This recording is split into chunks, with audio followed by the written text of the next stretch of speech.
રાણુભા જાડેજા લોરિયા અમે આજે અખિલ કચ્છ સુન્ની યુવા કોર કમિટી દ્વારા ફોન અને મેસેજથી જાણ કરવામાં આવેલ કે આવી રીતના પોલીસ દ્વારા 5 થી 6 જગ્યા ઉપર આઈ લવ મોહમ્મદ લાગેલા બેનર હતા એ હટાવવામાં આવે છે. તો ખરેખર નિંદનીય બાબત છે. આઈ લવ મોહમ્મદ લખવામાં શું મુસ્લિમ ધર્મના पैगंबर साहेब છે તો એમને મુસ્લિમ સમાજ સ્વાભાવિક છે પ્રેમ કરશે. અમારા જેવા સનાતની છે એ પણ આઈ લવ મોહમ્મદ કહીએ છીએ, અમને પણ પ્રેમ છે તો મુસ્લિમ સમાજને હશે જ.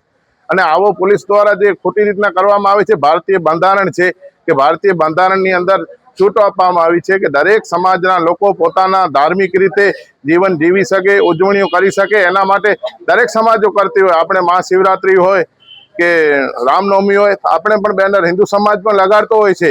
અને અમે જેટલો પ્રેમ કરીએ છીએ પ્રભુ શ્રી રામને, પ્રભુ શ્રી કૃષ્ણને, એવો જ એવો પ્રેમ અમે મોહમ્મદ સાહેબને કરીએ છીએ. મોહમ્મદ સાહેબ એક અલ્લાહના એક સંદેશ હતા, સંદેશ વાહક હતા, જે દુનિયાની અંદર ઇન્સાનિયત, ભાઈચારો, મોહબ્બત અને અમનથી રહેવાનો મેસેજ આપ્યો છે.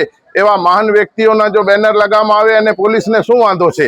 એ ખરેખર તો અહીંયાથી કલેક્ટર સાહેબ અને એસપી સાહેબને તપાસ કરવી જોઈએ કે પોલીસ કેવી રીતના શું કામ ઉતારે છે. આઈ લવ યુ મોહમ્મદ લખવો કંઈ ગુનો તો છે નહીં. શું કામ ભાઈચારો, કચ્છનો ભાઈચારો છે એ ક્યાંક ને ક્યાંક તોડવાનો પ્રયત્ન થઈ રહ્યો છે. અને કચ્છ તંત્રને અમે આહવાન કર્યો છે, લેખિતમાં અરજી આપી છે કે ભાઈચારો કચ્છનો જળવાઈ રહે, એના માટે કલેક્ટર સાહેબ શ્રી પોલીસને કડક સૂચના આપે એવી અમારા સર્વે તરફથી શાંતિપૂર્વક રજૂઆત કરવામાં આવેલ.